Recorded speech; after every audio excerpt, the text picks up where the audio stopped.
আমার প্রিয় ভাইয়েরা, আপনারা সবাই ভালো আছেন? জোহরের সালাত আদায় করতে পেরেছেন তো জামাতে? দুপুরের খাবার খেয়েছিলেন? আমিও খাই নাই। আপনারা খান নাই, আমিও খাই নাই। নেমেই চলে আসছি, না খেয়ে চলে আসছি। শুনলাম যে লাখো লাখো ইসলাম প্রিয়, কোরআন প্রিয় তৌহিদি জনতা আজকে এখানে একত্রিত হয়েছে।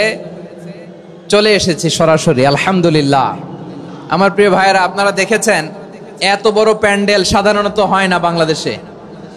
আমি তো বিভিন্ন বিভাগে গিয়েছি, মাঠ অনেক বড় থাকে। এটাও বাংলাদেশে one of the biggest field, আলহামদুলিল্লাহ। আমাদের ভাইরা চেষ্টা করেছেন, আলহামদুলিল্লাহ। এবং রাজশাহীবাসী চমক দেখানোর কারণ আছে, কারণ ওনারা সুযোগ পাইছে বেশি, সময় পাইছে বেশি, ঠিক কিনা বলেন? ওনারা প্ল্যান করেছে, সব বিভাগ যেটা না করছে আমরা চাঁপাইনবাবগঞ্জ থেকে ওইটা করে দেখাই দিব ইনশাআল্লাহ। মাশাআল্লাহ মাশাআল্লাহ। আমরা প্রাণ ভরে দোয়া করি আমার ভাইদের জন্য, যারা এই চমৎকার কোরআনের বাগানকে সাজিয়েছেন। প্রিয় ভাইয়েরা, আমরা মূল আলোচনাতে যাওয়ার আগে আমি একটু অনুরোধ করব, মাশাআল্লাহ, এখনো আপনাদেরকে বসুন, শান্ত হন, আল্লাহর ওয়াস্তে থামুন, কিছুই বলা লাগে নাই। লক্ষ লক্ষ কোরআন প্রেমী জনতা আজকে এক হয়েছে, কিন্তু কোনো আওয়াজ নাই, নীরব নিস্তব্ধ। মাশাআল্লাহ। ডান দিকে তো একেবারে পিন ড্রপ সাইলেন্ট, পিন পতন নীরবতা। এইদিকে আমার ভাইরা জায়গা পাচ্ছেন না, আমি জানি। আমি দেখেছি সবাইকে, এই যে হাত নাড়িয়ে শুভেচ্ছা জানাচ্ছি। মাশাআল্লাহ মাশাআল্লাহ মাশাআল্লাহ। আমি আমার প্রিয় ভাইদের জন্য দোয়া করব আর আবেদন করব, আপনারা একটু শান্ত থাকুন, মেহেরবানি করে শান্ত থাকুন। পারলে বসুন, পারলে বসে পড়ুন, না পারলে দাঁড়িয়ে আজকে আমরা আলোচনা শুনবো। না পারলে দাঁড়িয়ে। এই যে ভলান্টিয়ার্স ভাইরা, আপনাদেরকে একটা ওয়েল সিকিউরড প্রোগ্রাম উপস্থাপন, প্রেজেন্টেশন দেওয়ার জন্যই ওনারা এত পরিশ্রম করছে। ওনাদেরকে আপনারা আপনাদের বিরোধী ভাববেন না, শত্রু ভাববেন না, ধাক্কাধাক্কি করবেন না, মেহেরবানি করে। নিজের safety, security will be get the uppermost priority here today. যদি পারেন বসে যান, না পারলে দাঁড়িয়ে থাকেন। ধাক্কাধাক্কি দেখলে সেফ এক্সিট নেন, আস্তে করে পেছনে চলে যান, ধাক্কাবেন না, মেহেরবানি করে ধাক্কাবেন না। এই দিকটাতে আমাদের বিজিবির ভাইয়েরা, স্বেচ্ছাসেবক ভাইয়েরা, ভলান্টিয়ার্সরা খুব ট্রাই করছে। মেহেরবানি করে না পারলে আস্তে আস্তে পেছনে যান। এই জায়গাটা থেকে বিশৃঙ্খলা করবেন না আপনারা। হ্যাঁ, এই তো মাশাআল্লাহ, অনেক ভালো। বলতে না বলতে শান্ত হয়ে গিয়েছে, আলহামদুলিল্লাহ। আল্লাহর মেহেরবানি। আমাদের এই প্রোগ্রামগুলোতে আমরা একটা ইনক্লুসিভ প্রোগ্রামের কথা বলি। আমি জানি যে চাঁপাইনবাবগঞ্জ জেলার সামাজিক নেতৃবৃন্দ, ধর্মীয় নেতৃবৃন্দ, রাজনৈতিক নেতৃবৃন্দ সব আজকে একত্রিত হয়েছেন আজকের এই মঞ্চে। আজকের এই মঞ্চে আছে হেফাজতের নেতৃবৃন্দ, আহলে হাদিস প্ল্যাটফর্মের নেতৃবৃন্দ, আলিয়া মাদ্রাসা, কওমি মাদ্রাসার মুহতামিম সাহেবগণ, অত্র এলাকার আইম্মাতুল মাসাজিদ, ইমাম সাহেবগণ, মুয়াজ্জিন সাহেবগণ, খতিব সাহেবগণ, বিশ্ববিদ্যালয়ের শিক্ষক মণ্ডলীরাও এসেছেন। আমাদের শিক্ষক তুল্য। আজকে আমরা কথা না বলে ওনাদের কাছ থেকে নসিহাত এবং দিক নির্দেশনামূলক বাণী শুনতে পারলে আমরা বেশি কিছু শিখতে পারতাম। তারপরেও আলহামদুলিল্লাহ আমরা কিছু কথা বলার সুযোগ পেয়েছি। এই সময়টাকে আমরা কাজে লাগাবো ইনশাআল্লাহ। আমি শেষবারের মতো অনুরোধ করবো, এই যে এই জায়গায় পুরো মাহফিল একেবারে কোয়াইট এন্ড কাম, মাশাআল্লাহ। এই জায়গায় সামান্য হ্যাঁ, থেমে যাবেন, আওয়াজ করবেন না। আমি দেখতে পাচ্ছি অসংখ্য এলইডি স্ক্রিন, যে একেবারে পেছনে তা নয়, এইখান থেকেই শুরু, এখান থেকেই আপনারা এলইডি স্ক্রিনের দিকে তাকান।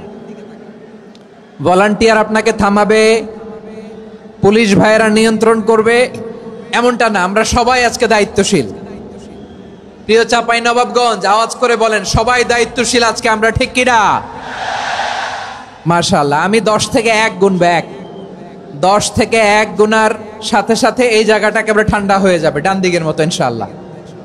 এরপরে আমরা আলোচনা শুরু করব। না, কেউ কারো গায়ে হাত দেওয়া যাবে না, লাঠি তোলা যাবে না, পানি মারা যাবে না, কিছু করা যাবে না। আমার ভাইরা ঠান্ডা হয়ে যাচ্ছে। হ্যাঁ, মাশাআল্লাহ, অনেক দায়িত্বশীল, মাশাআল্লাহ। 10, 9, 8, 7,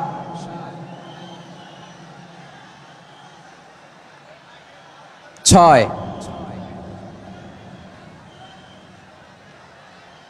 5,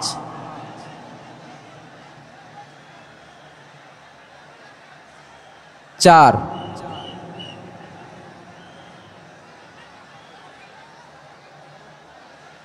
3, 2, 1, 0। মাশাআল্লাহ, ঠিক আছে, ঠিক আছে, অনেকটাই নিয়ন্ত্রিত হয়েছে। মুখে কোনো আওয়াজ হবে না। থামুন, বসুন বলার দরকার নেই। হাত দিয়ে, স্বেচ্ছাসেবক ভাইদেরকে বলবো, হাত দিয়ে ইশারা দিন, হাত দিয়ে, মুখে কোনো আওয়াজ হবে না। মাশাআল্লাহ। প্রিয় ভাইরা, যেহেতু এটা কোরআনের মজলিস, কোরআনের মাহফিল, কোরআনের মজলিসের একটা আদব আছে, ঠিক কিনা বলেন তো সবাই? আদব আছে।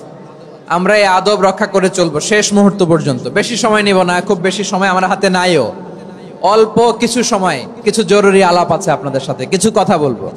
আপনারা শান্ত হবেন, আর যেন আমার আলোচনায় ঢুকে যাওয়ার পরে আলোচনা থামিয়ে যেন বলা না লাগে শান্ত হন, থামুন, এগুলো যেন বলা না লাগে। মাশাআল্লাহ, এই তো ঠিক আছে, ঠিক আছে। প্রিয় ভাইয়েরা, বলুন তো, আমরা যে আরবি মাস অতিবাহিত করছি, কাটাচ্ছি, মাসটির নাম কি? শাবান। মাশাআল্লাহ, এই তো আপনারা সবাই জানেন। শাবানের পরেই যে মাস আসবে, এটার নাম কি? রমাদান। যে আসতেছে, আপনাদের ভাল লাগে? হ্যাঁ, রমাদান নাম শুনলেই মুমিন হৃদয়ে বয়ে যায় প্রশান্তির ফল্গু ধারা, ঠিক কিনা?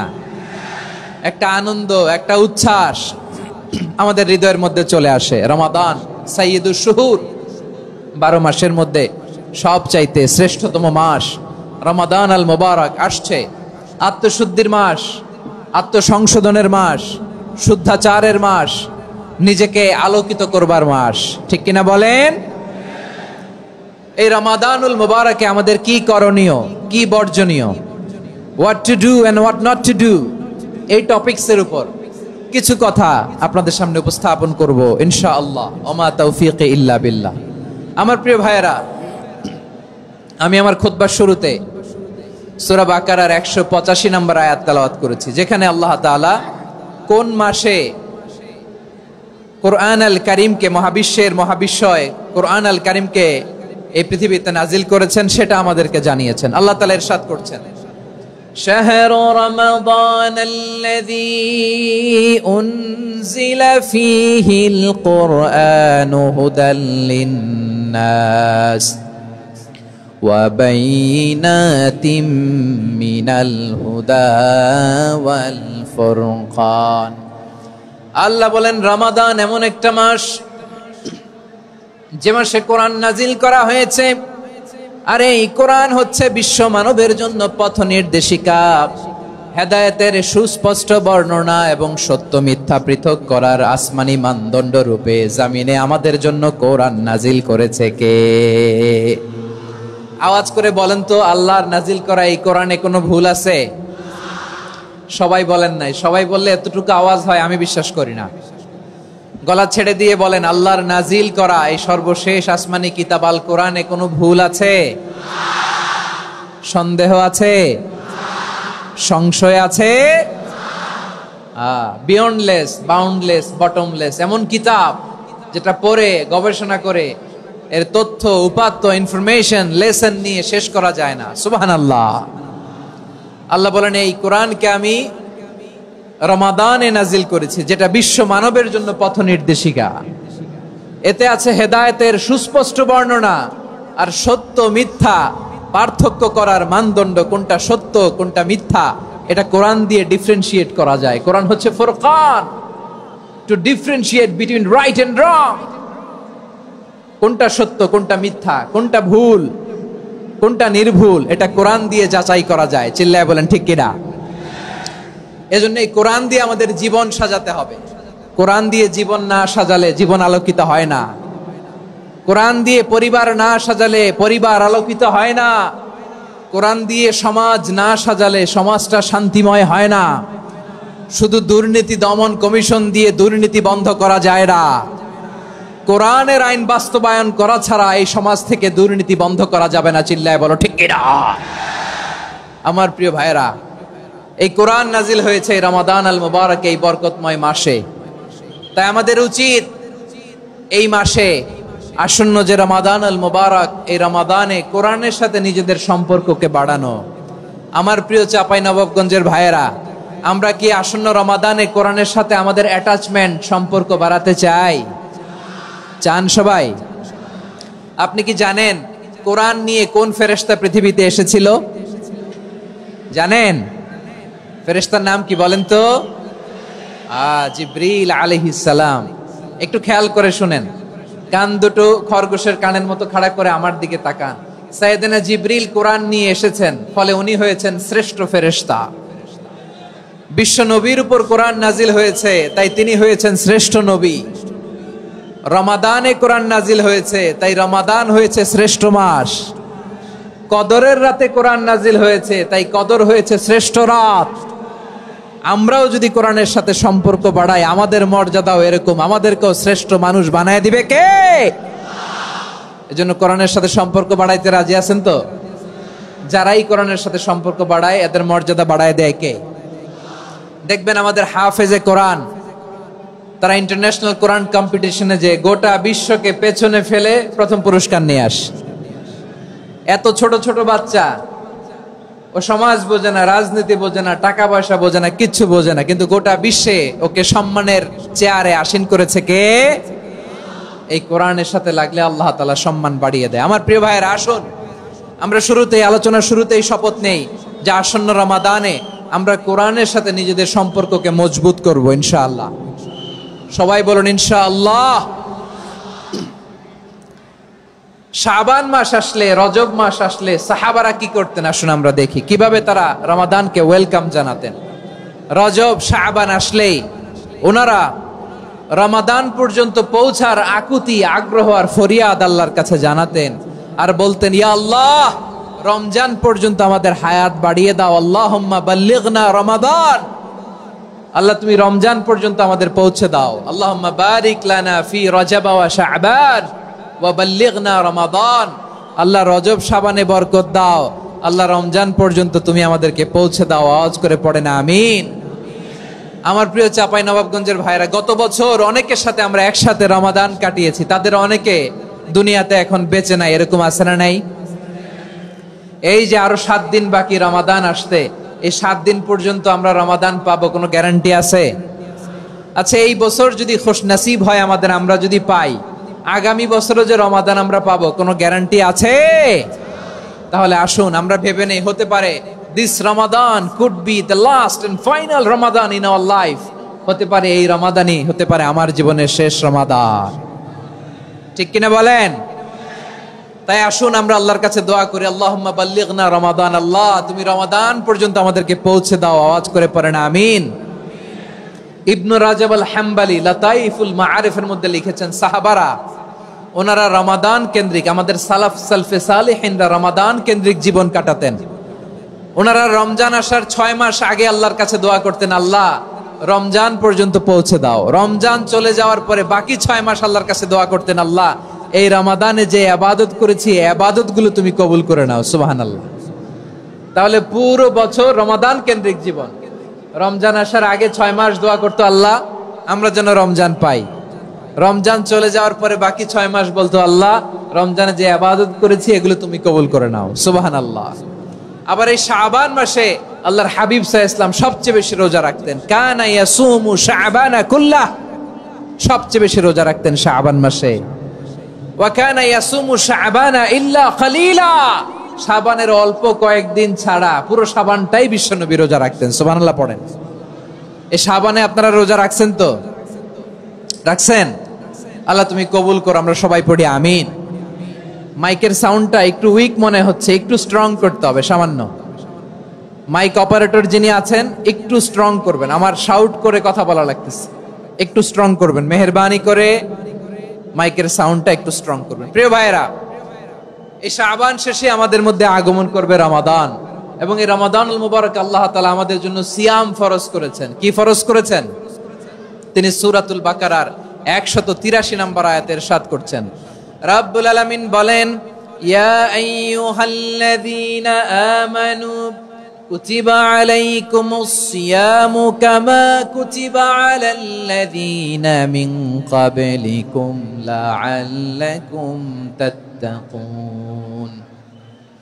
আল্লাহ বলেন, ও বিশ্বাসীরা শোনো শোনো, তোমাদের জন্য সিয়ামকে ফরজ করা হয়েছে, ঠিক যেমন ভাবে তোমাদের পূর্ববর্তী উম্মতদের উপরও সিয়ামকে ফরজ করা হয়েছিল, লাআল্লাকুম তাত্তাকুন, যাতে করে তোমরা সবাই মুত্তাকি হতে পারো।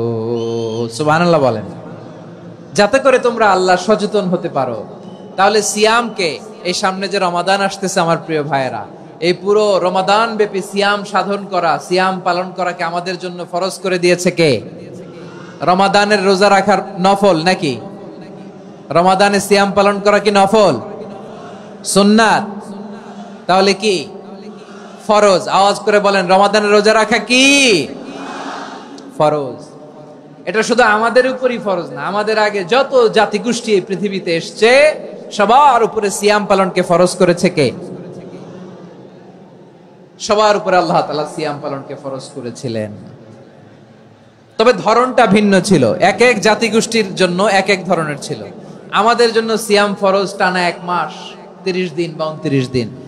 কোন কোন উম্মতের উপর 30 দিন না, মাত্র 3টা রোজা ফরজ ছিল। কয়টা? আওয়াজ করে বলেন। আপনাদের কি মনোযোগ আছে না গেছে?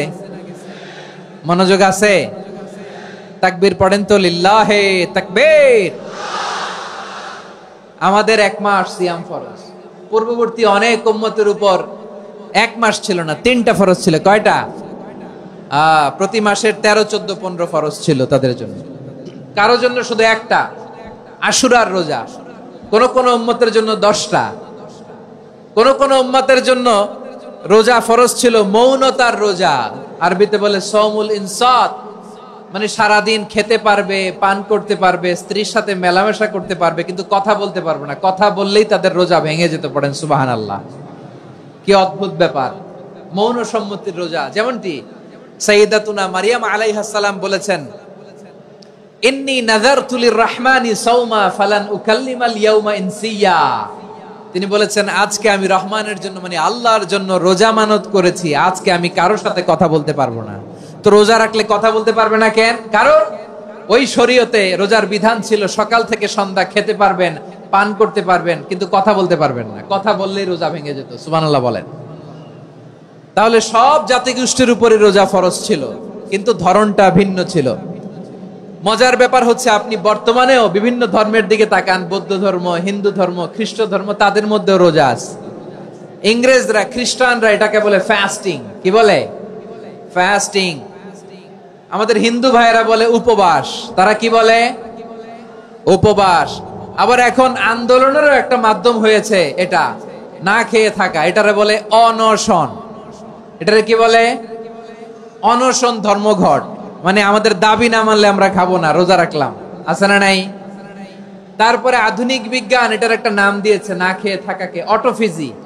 কি বলে? অটোফিজি। জাপানের এক চিকিৎসা বিজ্ঞানী এই অটোফিজির উপর গবেষণা করে সে নোবেল পেয়েছে। সুবহানাল্লাহ পড়বেন না? এজন্য আল্লাহ তাআলা আমাদের জন্য গোটা রমাদানে এই সিয়ামকে ফরজ করে দিয়েছেন। আওয়াজ করে বলেন আল্লাহু আকবার। রাব্বুল আলামিন বলেন, ইয়া আইয়ুহাল্লাযীনা আমানু কুতিবা আলাইকুমুস সিয়াম।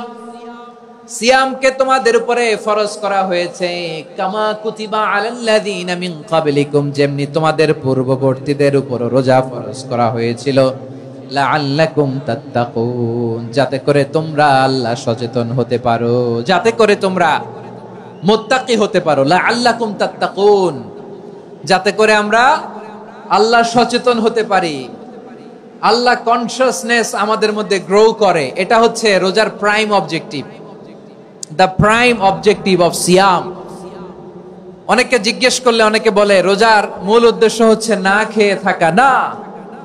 অনেকে বলে গরিবদের কষ্ট অনুধাবন করা রোজার উদ্দেশ্য। না। রোজার উদ্দেশ্য কি, সিয়াম পালনের উদ্দেশ্য কি, এটা আল্লাহ তাআলা স্পষ্ট এই আয়াতের পেছনে বলেছেন যে লাআল্লাকুম তাত্তাকুন, যাতে করে তোমরা আল্লাহ সচেতন হতে পারো, আল্লাহ ভীতি তোমাদের মধ্যে গ্রো করে, গড কনসিয়াসনেস, আল্লাহ কনসিয়াসনেস, আল্লাহ সচেতনতা যেন বাড়ে, দ্য সেন্স অফ অ্যাকাউন্টেবিলিটি। আল্লাহর সুপ্রিম কোর্টের কাঠগড়া এই দুনিয়াতে আমি যাই করলাম তার সবকিছু যে পাই টু পাই হিসাব দিতে হবে, এই sense, to enhance the sense that whatever we do Allah is watching me. আপনি যাই করেন কেউ দেখে না, কিন্তু দেখে কে? শুরুতেই তো জিজ্ঞেস করেছিলাম যে কেউ যেটা দেখে না সেটা দেখেন কে? কেউ যেটা শোনে না সেটা শোনেন কে? এর নাম হচ্ছে লাআল্লাকুম তাত্তাকুন, যাতে করে তোমরা আল্লাহ সচেতন হতে পারো, আল্লাহ ভীরু হতে পারো। দুনিয়ার কেউ দেখে না, কিন্তু আল্লাহ দেখে।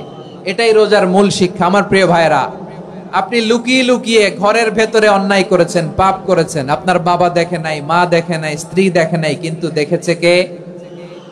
আল্লাহর চোখ ফাঁকি দেয়া যায়?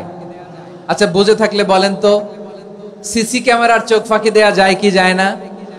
পুলিশের চোখ, র্যাবের চোখ, বিমানবন্দরে কাস্টমস অফিসারের চোখ, কিন্তু আমার আল্লাহর চোখ? সবাই বলেন, আল্লাহর চোখ ফাঁকি দেয়া যায়? এই সেন্সটা নিয়ে আসা নিজের মধ্যে, আমি whatever I do Allah is watching me, যাই করি আল্লাহ দেখে। লাআল্লাকুম তাত্তাকুন। রমাদানের রোজা, ইফতারি, সিয়াম, ইবাদত সব কিছুর মধ্য দিয়ে আপনাকে খেয়াল করতে হবে যে লাআল্লাকুম তাত্তাকুন এই স্ট্যান্ডার্ড এটা অ্যাচিভ হচ্ছে কিনা আমাদের, যাতে করে তোমরা মুত্তাকি হতে পারো, আল্লাহ ভীরু হতে পারো। তাকওয়া, এটা হচ্ছে the essence of Islam. What is তাকওয়া? তাকওয়া মানে কি? তাকওয়ার সংজ্ঞা অনেকে অনেক ভাবে দিয়েছেন। আমি সরাসরি সাহাবাদের কাছ থেকে একটা সংজ্ঞা আপনাদের শোনাচ্ছি। ওমরে ফারুক রাদিয়াল্লাহু তাআলা আনহু উবাই ইবনে কাব রাদিয়াল্লাহু তাআলা আনহুকে জিজ্ঞেস করেছিলেন, ইয়া উবাই মা হুয়া তাকওয়া? হে উবাই, তাকওয়া কি? তাকওয়া কাকে বলে? উবাই ইবনে কাব তিনি প্রশ্নের উত্তর না দিয়ে উনিও আবার প্রশ্ন ছুড়লেন। তিনি বললেন, ইয়া আমিরাল মুমিনিন, আমা সালাকতা তরিকান যা শাউক? আপনি কি কাঁটাযুক্ত রাস্তা দিয়ে মরুভূমিতে কখনো হেঁটেছেন? যে রাস্তার চারদিকে ক্যাকটাস, গুলমলতার কাঁটা, হেঁটেছেন? ওমরে ফারুক বললেন, নাম, হেঁটেছি। বালা, হেঁটেছি। কাইফা আমিলতা, কিভাবে হেঁটেছেন? ওমরে ফারুক বললেন, শাম্মারতু ওয়াজতাহাতু, আমি আমার জামা, জুব্বা আর চাদর আটোসাটো করে গায়ের সাথে এমন ভাবে মিলিয়ে রেখেছি, এমন সাবধানে হেঁটেছি যাতে করে মরুভূমির ক্যাকটাসের গুলমলতার কাঁটা আমার গায়ে বিঁধে না যায়। উবাই ইবনে কাব বললেন, ফাযালিকা হুয়া তাকওয়া। আরে তাহলে আপনি তো ঠিকই জানেন তাকওয়া মানে কি, এটাই তো তাকওয়া। ওই রাস্তা দিয়ে যেভাবে হেঁটেছেন, পুরো দুনিয়ার জিন্দেগিটা এইভাবে সাবধানে চলার নামই হচ্ছে তাকওয়া। চিল্লায় বলো ঠিক কিনা? এই দুনিয়াতে পাপ পঙ্কিলতা থাকবে, শয়তানির হাতছানি থাকবে, অপরাধ প্রবণতা থাকবে, নফসের খায়েশ থাকবে, অন্যায়ের হাতছানি থাকবে। সব কিছুকে দলে মুচড়ে পেছনে ফেলে সাবধান হয়ে এই দুনিয়ার সিরাতুল মুস্তাকিমের পথে চলতে হবে। যে রাস্তা শুরু হয়েছে দুনিয়াতে, শেষ হয়ে গিয়েছে আল্লাহর জান্নাতের ভেতরে। চিল্লায় বলেন ঠিক কিনা? আমার প্রিয় চাঁপাইনবাবগঞ্জের ভাইয়েরা, এটার নামই তাকওয়া। উবাই ইবনে কাব বললেন, ও আমিরুল মুমিনিন, ওই কাঁটাযুক্ত গুলমলতার রাস্তার মধ্যে ঠিক যেমনি সাবধান হয়ে আপনি হেঁটেছেন, এই দুনিয়ার বুকে ওই সাবধান হয়ে চলার নাম হলো তাকওয়া। সুবহানাল্লাহ। তাহলে তাকওয়া কারে বলে? আমার চাঁপাইনবাবগঞ্জের কলিজার টুকরা ভাইয়েরা, বুঝতে পারছেন আপনারা? হ্যাঁ, তাকওয়ার শুধু দুইটা নমুনা আপনাদের সামনে পেশ করব, আপনাদের ক্লিয়ার হয়ে যাবে। একটা নমুনা তো দিলাম, আরেকটা নমুনা, সেটাও ওমরে ফারুক রাদিয়াল্লাহু তাআলা আনহুর জীবনী থেকে। উনি ছিলেন ন্যায়পরায়ণ শাসক। রাত্রিবেলা প্রজাদের কি হাল হাকিকত, কি অবস্থা, ঘুরে ঘুরে প্যাট্রোলিং করতেন পুলিশের মতো। তো সারা রাত প্যাট্রোলিং করে সারা রাত তিনি ঘুরেছেন কার কি অবস্থা দেখে। শেষ রাতে তিনি ফিরে আসতেছেন। তিনি থাকতেন, সেই বুখারীতে এসেছে, কানা ইয়াসকুনু ফি আওয়ালিল মদিনা, মদিনার উঁচু এলাকায় থাকতেন। তো ফিরে আসার সময় উনি একটা প্রাচীর বেষ্টিত ঘরের পাশে দুইজন নারীর কথোপকথন শুনতে পেলেন। কয়জন নারী? দেখি আপনাদের মনোযোগ আছে কিনা, বলেন কয়জন নারী? একজন বৃদ্ধা, একজন যুবতী। উনি কান লাগিয়ে শুনতে পাচ্ছেন। বৃদ্ধা মা, ওমরে ফারুক কাউকে দেখতে পাচ্ছেন না, শুনতে পাচ্ছেন। বৃদ্ধা মা তার যুবতী মেয়েকে বলে, এই তাড়াতাড়ি ওটের দুধ দহন করে ওটের দুধের সাথে পানি মিশাও, তাইলে কালকে বাজারে মদিনায় বেশি দামে বিক্রি করা যাবে, লাভ হবে অনেক। বৃদ্ধা মহিলা এটা বললেন। যুবতী মেয়ে উত্তরে বলে, মা আপনি জানেন না আমিরুল মুমিনিন খলিফাতুল মুসলিমিন ওমরে ফারুক দুধে পানি মিশানোকে দণ্ডনীয় অপরাধ বলে ঘোষণা দিয়েছে, জানেন না? এবার বৃদ্ধা মহিলা বলে, আরে পাগলি, এই ভোর রাতে আমিরুল মুমিনিন ওমরে ফারুক আসবে কোত্থেকে? উনি আসবে কোত্থেকে? ওনার পাইক পেয়াদা সিকিউরিটি আসবে কোত্থেকে? কেউ দেখবে না। আরে কেউ দেখবে না, তাড়াতাড়ি দুধের সাথে পানি মেশাও। এই কথা যখন মা বলেছে, যুবতী মেয়েটা চমৎকার একটা উত্তর দিয়েছে। তিনি বলেছিলেন, ইয়া উম্মি, ও আমার মা, লাউলা রাআ উমর লা রাআ রব্বু উমর। ও আমার প্রিয়তমা মা, আপনি ঠিকই বলেছেন, গভীর রাতে ওটের দুধে পানি মিশালে ওমর দেখবে না, কিন্তু মা খেয়াল রাখবেন, ওমর যদি নাও দেখে, ওমরের রব কিন্তু দেখে। চিল্লায় বলেন ঠিক কিনা? দিস ইজ কল্ড তাকওয়া। লাউলা রাআ উমরু লা রাআ রব্বু উমর। ওমর দেখে না, কিন্তু ওমরের রব দেখে। চিল্লায় বলেন ঠিক কিনা? এজন্য রব্বুল আলামিন বলেন, লা তুদরিকুহুল আবসার ওয়া হুয়া ইউদরিকুল আবসার ওয়া হুয়াল লাতীফুল খাবীর। তিনি এমন সত্তা, দুনিয়ার কোন চোখ তাকে দেখে না, কিন্তু দুনিয়ার সবগুলো চোখকে, সব মানুষের অ্যাক্টিভিটিসকে, আরশের উপর থেকে সবকিছু মুহূর্তে মুহূর্তে দেখতে পান কে? তাহলে তাকওয়া কারে বলে বুঝতে পারছেন? দুনিয়াতে সাবধানে চলার নাম তাকওয়া। কেউ দেখে না, কিন্তু আল্লাহ দেখে। এই সেন্স, এই জবাবদিহিতার ভয়, দ্য সেন্স অফ অ্যাকাউন্টেবিলিটি, এই সেন্স নিজের মধ্যে গ্রো করার নাম হচ্ছে তাকওয়া। আর এই সিয়াম পালন করার প্রাইম অবজেক্টিভ অফ সিয়াম হচ্ছে লাআল্লাকুম তাত্তাকুন। আওয়াজ করে বলেন, লাআল্লাকুম তাত্তাকুন। আমার প্রিয় ভাইয়েরা, এই আসন্ন রমাদান, এটা এমন এক বরকতের মাস, যে মাসে আমরা নিজেদের নাফসের উপর নিয়ন্ত্রণ প্রতিষ্ঠা করি। সারা বছর নাফস আমাদেরকে নিয়ন্ত্রণ করে, আর রমাদানে আমরা নাফসকে নিয়ন্ত্রণ করি। কথা বুঝতেছেন? সারা বছর নাফস আমাদেরকে নিয়ন্ত্রণ করে। এই যে এখন আমার খেতে মনে চাইলে যে খেজুর রাখা, আমি খেজুর খেতে পারবো, নাটস আছে, বাদাম খাইতে পারি। খাইতে মন চাইলে পানি, আমার রুহুটা চায়, আমার নাফসটা খেতে চায়, আমি খেতে পারি, পান করতে পারি। বিবাহিতরা দিনের বেলায় স্ত্রীর সাথে মেলামেশা করতে চাইলে করতে পারে, কিন্তু রমাদানে দিনের বেলায় খেতে মনে চায়, কিন্তু আমরা খাই। আমার প্রবৃত্তি খেতে চায়, কিন্তু প্রবৃত্তির কথা আমরা শুনি, কথা কয় না। রমজানে খেতে মন চাইলে আমরা খাই, তৃষ্ণায় গলা ফেটে যায়, গলার ছাতি ফেটে যায়, কিন্তু এক ঢোক পানিকে আমরা গিলি। বিবাহিতরা দিনের বেলা স্ত্রীর সাথে কি মেলামেশায় যায়? না। তার মানে সারা বছর নফস আমাদেরকে নিয়ন্ত্রণ করে, আর রমাদানে নফসের উপর আমরা নিয়ন্ত্রণ প্রতিষ্ঠা করি। নফসের লাগাম আমরা রমাদানে টেনে ধরে। চিল্লায় বলেন ঠিক কিনা? এজন্য আমার প্রিয় ভাইয়েরা, নফসের উপর নিয়ন্ত্রণ নিতে চাইলে রমাদানের রোজার কোনো বিকল্প নাই। এটা এমন মাস, যে মাসের ফজিলতেরও কোনো শেষ নাই। এই মাসকে বলা হয় দ্য মান্থ অফ হোপ। এটা আশা জাগানিয়া মাস। রমজানের কথা শুনলে আশা জাগে না হৃদয়ে? হ্যাঁ, ইদা জাআ রমাদান ফুতিহাত আবওয়াবুস সামা ওয়া গুল্লিকাত আবওয়াবু জাহান্নাম ওয়া সুফিদাতিশ শায়াতিন। রমাদান আসলে আকাশের দরজাগুলো খুলে দেওয়া হয়, মানে জান্নাতের। জাহান্নামের দরজাগুলোকে লক করে দেওয়া হয়, শয়তানকে চেইন আপ করা হয়। ইবাদত করলে শুধু করতেই মনে চায়। চিল্লায় বলেন না সুবহানাল্লাহ। রমজানে ইবাদতে যেই মজা পাওয়া যায়, সারা বছর অন্য কোন মাসে এই মজা আপনি পান? আমার চাঁপাইনবাবগঞ্জের ভাইরা আওয়াজ করে বলেন না, রমজানে ইবাদতে যেই মজা অন্য মাসে এটা পান? কারণ রমজানে ইবাদত করলে সওয়াবও বেশি, ইবাদতের একটা পরিবেশ থাকে, ঠিক কিনা বলেন? অন্য মাসে ইবাদত করলে এর সওয়াব পাওয়া যায় গাণিতিক হারে, রমজানে ইবাদত করলে সওয়াব বাড়তে থাকে জ্যামিতিক হারে। সুবহানাল্লাহ কইবেন না? অন্য মাসে সওয়াব বাড়ে গাণিতিক হারে, রমাদানে ইবাদত করলে সওয়াব বাড়ে কিভাবে জ্যামিতিক হারে বাড়ে দেখেন। রমাদানে একটা নফল করলে ফরজের সমান সওয়াব, একটা ফরজ করলে 70 থেকে 700 গুণ সওয়াব। রমজানে উমরা করলে হজের সমান সওয়াব। সুবহানাল্লাহ নাই? দ্য মান্থ অফ হোপ, আশা জাগানিয়া মাস। এই মাস আমাদেরকে হোপফুল করে, আশাবাদী করে। রমাদান যেমনি দ্য মান্থ অফ হোপ, আশা জাগানিয়া মাস, এট দ্য সেম টাইম এই রমাদান হচ্ছে মান্থ অফ ওয়ার্নিং, একটা ওয়ার্নিং এর মাস। নবী যেমনি আশা জাগাইছে, আবার ওয়ার্নিং দিয়েও গেছে, খবরদার। ওয়ার্নিংটা কেমন? আল্লাহর হাবিব সাল্লাল্লাহু আলাইহি ওয়াসাল্লাম মসজিদে নববীর ভেতরে, হঠাৎ তিনি মসজিদে নববীর মিম্বারে পা রেখে বললেন আমিন।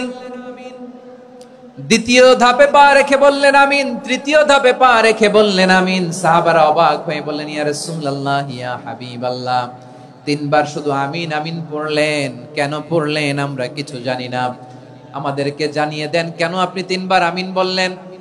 রাহমাতাল লিল আলামিন আল্লাহর হাবিব বললেন, ও আমার প্রাণের সাহাবীরা, আমি যখন মসজিদে নববীর মিম্বারের প্রথম ধাপে পা রেখেছি, সাইয়েদনা জিবরিল এসে আমাকে বলেছে, ও নবী, আপনার নাম শুনে যে ব্যক্তি আপনার উপর দুরূদ পড়ে না তার ধ্বংস। আপনি বলেন আমিন। আমি বলেছি আমিন। দ্বিতীয় ধাপে পা রাখার পর সাইয়েদনা জিবরিল বললেন, ইয়া রাসূলুল্লাহ, মাতা পিতাকে বার্ধক্য অবস্থায় পেয়ে তাদের সেবা করে, তাদের সাথে সদাচরণ করে যে সন্তান জান্নাত কামাতে পারলো না তার জন্য ধ্বংস। আপনি বলেন আমিন। আমি বলেছি আমিন।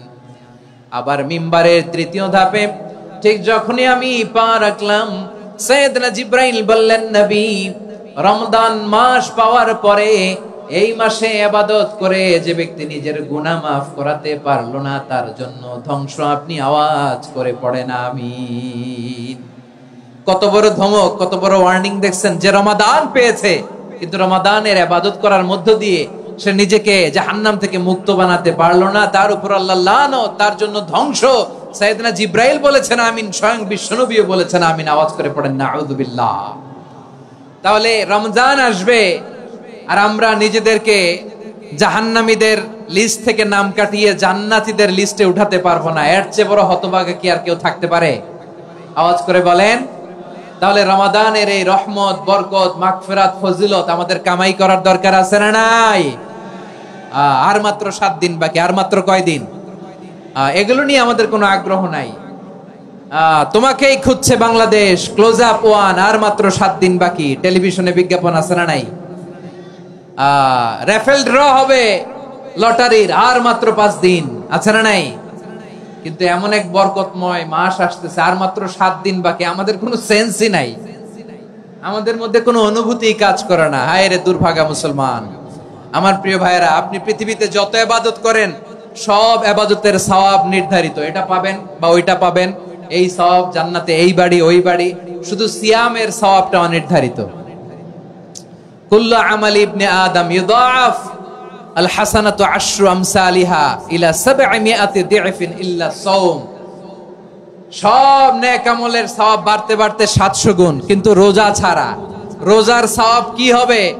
বান্দা খালি রোজা রাখে, ফেরেশতারা কিছু লিখতে পারে না আমলনামায়, কারণ আল্লাহ বলে এটা কিছু লিখিস না, কারণ as-সাওমু লি, এই রোজা রাখছে আমার জন্য, ওয়া আনা আজজি বিহি, এই রোজার সওয়াব, প্রতিদান, অ্যাওয়ার্ড এটা কিয়ামতের দিন আমি আল্লাহ নিজ হাতে দেব, নিজ হাতে দেব। আরেক বর্ণনায় এসেছে ওয়া আনা উজজাবি, আমি আল্লাহ নিজেই হয়ে যাব রোজার প্রতিদান। সুবহানাল্লাহ পড়েন। আবার আল্লাহর হাবিব বলেন, ইন্না ফিল জান্নাতি 8 আবওয়াব, জান্নাতের দরজা মোট 8টা। ফিহা বাবুন ইউসাম্মা আর-রায়্যান, 8টা দরজার মধ্যে স্পেশাল একটা দরজা আছে, ওই দরজাটার নাম হলো আর-রায়্যান। রায়্যান দরজা, লা ইয়াদখুলুহু ইল্লা সাইমুন, রোজাদাররা ছাড়া কেউ ওই রায়্যান দরজা দিয়ে জান্নাতে ঢুকতে পারবে না। শুধু রোজাদারদের জন্য ওই দরজাটা খোলা থাকবে। দরজাটার নাম আর-রায়্যান। এই লাখো জনতা আওয়াজ করলে এই আওয়াজ হয়। বলেন, রোজাদারদের জন্য জান্নাতে স্পেশাল যে লাল গালিচার সংবর্ধনা এন্ড স্পেশাল এন্ট্রি, ওই দরজাটার নাম কি? আর-রায়্যান শব্দটা কেমন লাগে? ভালো লাগে। অনাগত সন্তান যদি কারো আসে, ছেলে সন্তান, নাম রেখে দিয়েন আর-রায়্যান। পারবেন?